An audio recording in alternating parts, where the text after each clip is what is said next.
Hey guys, welcome to the Vault. We're back with some more exclusive content. Leon and Pierre here. We're here to preview something really cool. We're joined by Skate the Great, aka Damien. Hope you guys enjoy this episode. Pierre, take it away. Or Damien, aka Skate the Great, right? Yeah, I fucked it. That's one of the coolest Instagram handles in the world. It came over from Twitter. Like Twitter back in the day was just like rhyme. Let's rhyme with something. But the name Skate came from like a cousin of mine. Okay. I used to work at a skate shop, and I used to sell roller skates. I used to skateboard, and everybody used to come to me for anything, rollerblades, skates. They come see me, and my cousin's like, "I'm gonna start calling you Skate," and I was like, "All right." And Nice. that was like in '98, and my mom calls me Skate now. Well, listen, I love. I do want to ask you a few questions, about kind of like about you, but I do want to say when I went on your Instagram, man, I was super impressed by the aesthetic. Leon, have you seen this guy's Instagram? Yeah, he's probably got like looks like the biggest closet I've seen. So he's doing some cool stuff with the closet and building outfits and picking stuff up. What's the deal with the Sean Wotherspoon van? So I was one of the original brainstormers with Sean Witherspoon for the Air Max. So so I was there with him while we created that shoe in his gallery back in the day. Sorry. Jeez, that's crazy. That's one of my favorite sneakers. I have that sneaker, and it's one of my favorite sneakers of all time. Yeah, it's like my stepchild.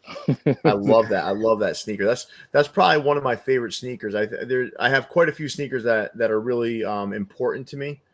But that one is one of my favorites. I just got the Born X Raised Dunks. I just got those nice. in. Yeah, it was hectic out here trying to get them. If you didn't wait in the line to get a raffle ticket, or if you didn't hit online, or if you got a plug, or I heard they even blessed people who recently shopped on the website. They got early access to cop. That's awesome, man. They're great looking sneakers. I mean, the resale on them's like, I don't know, like $700-800 now. It's crazy for some sizes. Insane. But so why don't you do us a favor? Skate, why don't you tell us a little bit about yourself? Born and raised in LA, Gardena, California.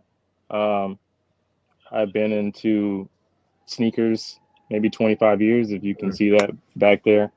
I go far as back as Nike Talk days, and I've just been collecting since like '98, and I've never been one of the people to say I'm going to stop collecting or stop buying, and I just keep buying. I just recently got back from Japan, and I bought some more shoes there. Listen, there's far worse things we could be doing with our money. You're right. But I choose to travel and spend it on shoes and food and beer and stuff like that. Yeah, you're enjoying life, man. I mean, listen, it's not about how much money you die with anyway. But so Nike Talk. So did you know Ty Mathis at all from those days, or? Absolutely. Yeah, of course, right. Whenever I hear Nike Talk, I think Ty Mathis. He had a room, like maybe 2 rooms, just like this. Yeah, so, Ty was rolling deep with the sneakers as well. But listen, I will put some links to your Instagram in the description of the video, because I think people should really check it out, because I don't know, man, I'm like a perfectionist when it comes to the way things are kind of presented and stuff.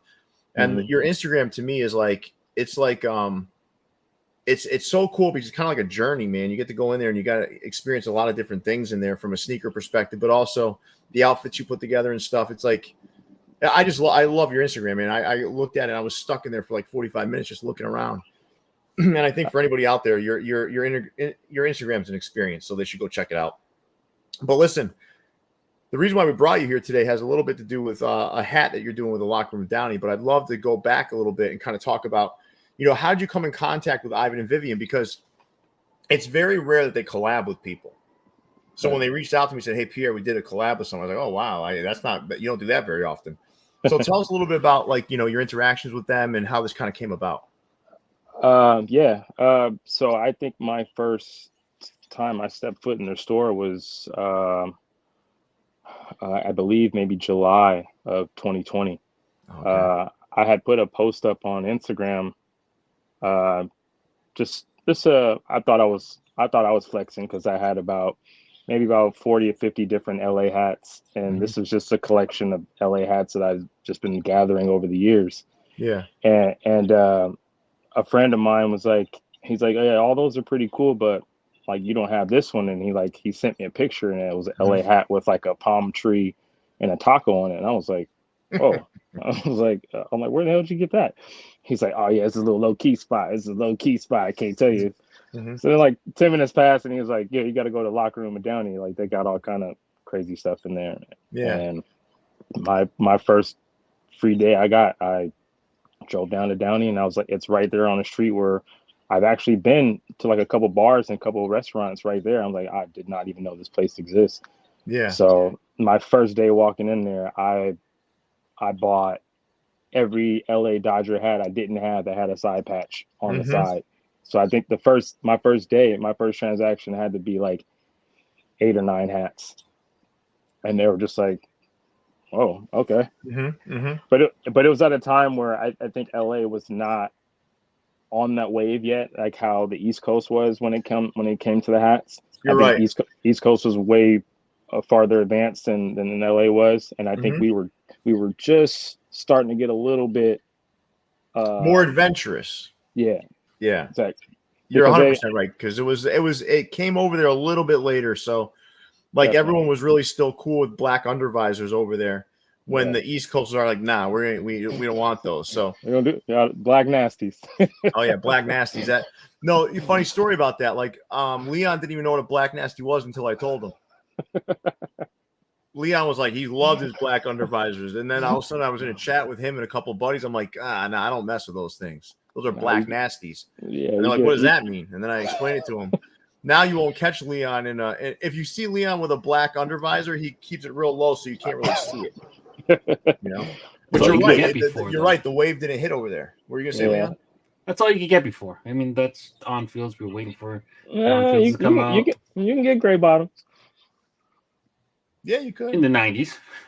But he's right though. You know, the thing is, lids and all that stuff was always filled with just black undervisor. You know, on field, it was just like the only thing you could really do. But you're right. So now you're starting to see that kind of wave hit LA and the West Coast, right? And you're headed into the Locker Room of Downey. You're buying up all the new variety of LA hats that you can. And you probably came in contact with Vivian and Ivan at some point, right? Yeah, I think actually the first day I met Ivan, and he I don't go around like bragging or nothing about like my Instagram. Hey, follow me here, do this. Yeah. If people know who I am when I'm out, then that's cool. But it's not something like I bring up like to somebody or to anything like that. If they know, it's just if they know, they know, and if you know, then I'll speak to any and everybody. Yeah. That's cool. So you got a chance to meet with them, right? And the scene was different out there, right? Did you see like the lines and stuff they started to get out there and that sort of thing? I mean, I saw it I saw it all build, like when it was all coming together. It was just like it took it after that first transaction. It started getting more traction and like more people started following, and I started seeing people that I know who never been there. They're shopping there. They're buying hats. And I think Vivian and Ivan were telling me another time where like, hey, a lot of people come in and they asked them like, how did you hear about the store? And it's like, oh, you know, Skate. I saw Skate bought his hats here, and I saw him post you guys, and that's just kind of how it happened. Yeah, the store's tremendous, right? The store's tremendous. The people are nice. Everybody. Ivan and Vivian are great, but all the employees in there are so fantastic, man. Yeah, shout out to all of them, and they're super nice. Everybody's pretty helpful, and you know if you can't find a size or something, they're pretty quick to help you out. It's funny, man. Every time I've gone in there, right? Anybody who's helped me when I ask for my size, they know already before they open the case. If they're like, yeah, I got your size in that, or no, I don't have it in that. It's like it's an incredible experience. But let's talk a little bit about now you're getting into this phase of like you guys decide you're gonna make a hat together. So I'm gonna be honest with you, I really love this hat. And being a sneaker guy, you know, there's tons of sneakers I can already pair up with this, and I'm sure you probably have dozens of sneakers you can wear with this. But this hat looks really good to me. So let's talk a little bit about how you got to the place of creating a hat with them, and then we're going to show this thing off and you're going to explain it. Okay. Yeah, it was just, just me constantly coming in, buying almost every single drop that they had of LA hats. I mainly just stick to the LA hats. Yeah. Our Brooklyn Dodgers. I'm a big Dodger fan, so I just kind of just stick with that. So any LA hat I didn't have, and a lot of the time I didn't have none of that stuff. So almost every weekend I was there buying and buying and buying and buying, and just kind of built a relationship with them. And I think one time a couple times actually, I came in and they got a really good donut shop not too far from them. I brought in a bunch of donuts for them and the workers. I even think I brought them like a bottle of tequila or something too, just to just let them know I appreciate them for, helping me out, let me buy what I need to buy, and just really putting it on for the city. That's awesome. So let's take a look at this hat, right? So Leon, this thing is Leon. I don't even think you've seen it yet, Leon. So I'm going to show this for the first time. Let's take a look at this thing. So, Damien, why don't you explain? So we got an orange crown, right? You got that royal blue visor. You got the green under visor. You got the eyelets. Listen, man, that's one of my favorite Dodger patches. That 60th. Leon knows this. I love that patch. So tell us a little bit about this hat. So what is this about? Like, what made you want to do this? So what I want to do is I want to pay homage to the company that has been like the Los Angeles Dodgers longest partnership since they've been in Los Angeles, and that's 76 gas station, like the 76. So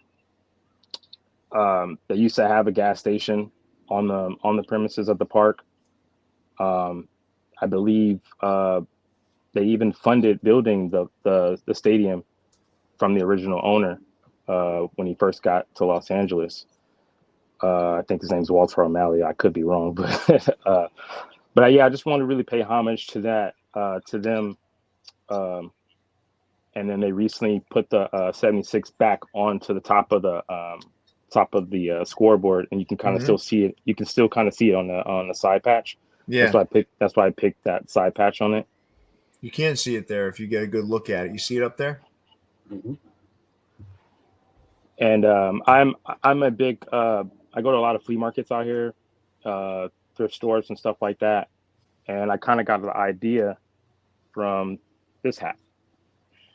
Oh yeah. Holy shoot, that's an old school hat, right? Yeah. You know what's interesting about that, Damien? My dad was a truck driver his whole life, right?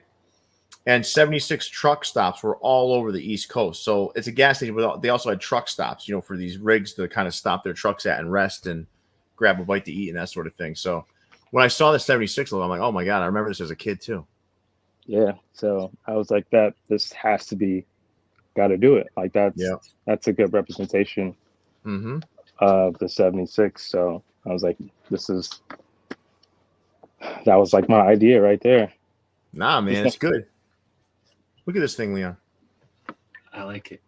It's clean, right? Yeah. And I felt like the green under visor was like, really classic. To keep it that way. Dude, this is so well executed. I love this hat. So this is one that I'm probably gonna double up on. I'm gonna wear one. I'm gonna save one because it's that good. This is a good ass hat, man. Clean to the point. And Leon and I talk about this all the time. I always talk to Leon about sneaker guys doing hats, right? Sneaker guys tend to do the best hats because their color play is usually on point. You know why? You know why? Why is that? Because that's what we're raised on. Like you couldn't. You had to have a matching hat to go with the shoes that you bought. Of course, man. Of course. I used to work for Lids like back in 2004, 2003. Okay. And back when that hat wave was going with the NBA logos, the double whammies, the ink blots, the flawless with the little logo on the side. Oh yeah. And even like when it got really like crazy when it was all the NBA logos or all the MLB. Oh yeah. Definitely, shopped on hatland.com. My fitteds back then was heavy on the matching fitteds to match with the shoes. So yeah, that's that's a sneakerhead's background right there. Is you got to have a hat to match the shoes. Yeah, and you nailed it, man. This is a great hat. It was really great getting to know a little bit more about you too. Again, I think all of our viewers should go out and check out your Instagram, man. It's an experience going to check out that Instagram. And you know what I like, man? A nice humble guy that just wanted to do something cool with a store. Not looking to pound your chest. You just want to do something cool. And I love that, man. You got a really good way about you. I'm really happy that we were able to spend this time together. I want to thank you for that. And this hat drops. When does this thing drop? I believe this Sunday. Yeah, this Sunday. Yeah, this Sunday. So there'll be more details to come on the Views from the Vault Instagram, as well as the Locker Room of Downey's Instagram. And I'm going to post this on the Cap Wonder as well. That's how good this hat is. I'm going to make sure I curve this thing up and I wear it on my Instagram as well. So really nice job with this, Damien. I want to thank you for your time this evening. Leon, as always, I want to thank you too, my friend. Looking really good in that room in the high definition, buddy. Thanks. Looking really good. All right. So with that, Leon, big fella, take us away. Yeah, drop a like on the video. Subscribe to the channel if you haven't done so already. Make sure you guys are following the Locker Room of Downey for future release information. For Leon, Damien, and Pierre, we're out of here. See you, everybody.